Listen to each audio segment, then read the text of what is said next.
Corbyn has been to Mauritius, right? And as he's used to in a common, my message is simple. The leader of the opposition will be heard tonight. Yeah.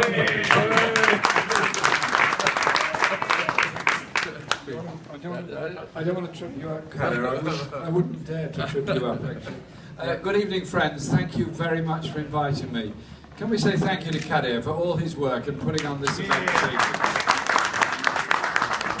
evening? He's a very old friend of mine, and I'm full of admiration for him, for his work for Mauritius, his work for the Disability Link, and the great news we've had recently that his son Saddam has come through his pneumonia, been brought home, and is well on the road to recovery. Absolutely fantastic news. We had a very, very tough time. The whole family had a tough time, and we kept exchanging messages on Facebook. The frustration of Facebook is you want to somehow or other bring about the recovery, and so all we can do is write more and more passionate messages for you.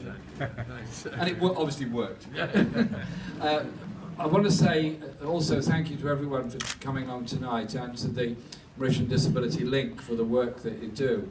I've been today in Sheffield talking with the Sheffield Disability Action Group, and indeed obviously know Disability Action in Islington very well, and many other groups, and they were very concerned about the danger of the loss of personal independence payments, which was proposed last week. And fortunately that seems to have been withdrawn now, although we need to be very strong and very determined to defend the principle of the personal independence payments in case there is a future idea from this Chancellor of the Exchequer or another one to try and fill a very large budget black hole by taking money out of that budget. Personally, I won't have it. We will oppose it, and I'm sure all of you will oppose it. And it's really about how we believe in people, actually, is what it comes to. All of us have abilities, all of us have ideas, all of us have imagination, all of us have a contribution to make, and all of us rely on somebody else in order to survive. We all need other people. We are not islands, we are a community. And so the choice really is, do we lose the imagination, the ability and the opportunities of people with disabilities by not giving them levels of basic support such as personal independence payments in order to live independently, in order in some cases to work, but in every case to contribute to the rest of the community? Or do we do something different and ignore them and hope somewhere along the line a charity or a family member will pick them up and help them? No, we don't. We want to be proud to be an inclusive community that does give opportunity and support to everybody. Everybody has something in them that must be part of our lives. And so it is quite a fundamental discussion we're having, and I'm pleased that the huge outcry last week resulted in the ending of the idea that we would take this money away from personal independence payments, but we have to be very, very vigilant on it.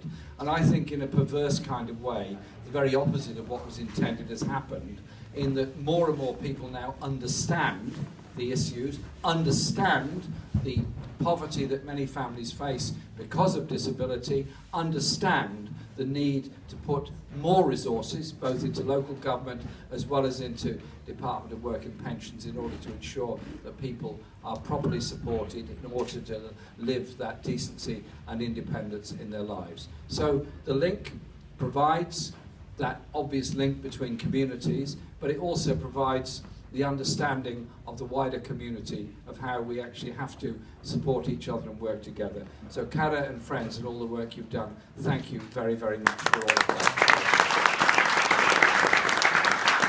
And on the issue of the anniversary of independence from Mauritius, and on the hopes that the Mauritian people have, I say well done, I say thank you, I say be proud of the independence that Mauritius has achieved.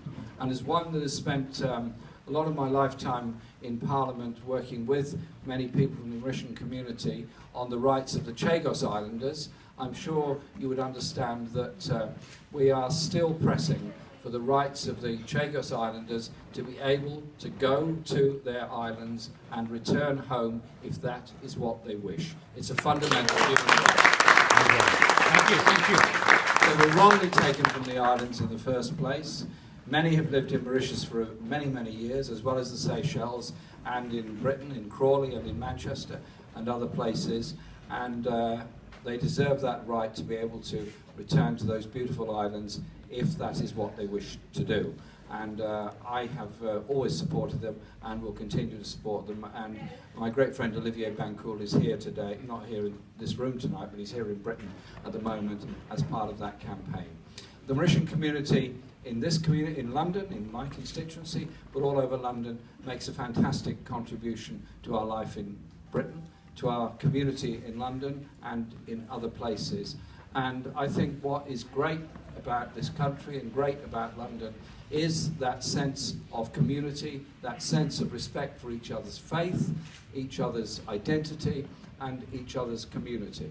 And so in the aftermath of the horrors of what's happened in Ankara and Brussels, not so long ago in Paris and other places, there is no solution in that by turning against each other. There's no solution in that, in the abusive behaviour that some people mete out towards particular communities, be it anti-Semitism, be it Islamophobia, be it any form of racism. There is no future in any of that.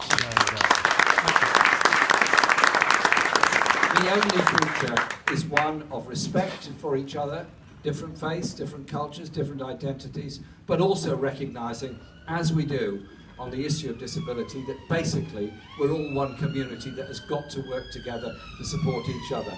That really is the only proper and effective way forward for all of us. And so this event tonight represents all that's good in the Mauritian community, all that's good in the campaign for the rights of people with disabilities and the rights of communities to support those people with disabilities. And I'm sorry I was a bit late coming, because I've been in Sheffield and Rotherham today as my work as leader of the opposition, meeting disability groups, but also meeting steel workers in Rotherham who are going through a very tough time at the moment, and working out ways to support them and work with them. And that's why I didn't get here till very late tonight. But thank you very much for inviting me. Thank you again, Cader, and everyone else for organising this. And can we do it again next year? Yeah. Thank you very much indeed. Thank you.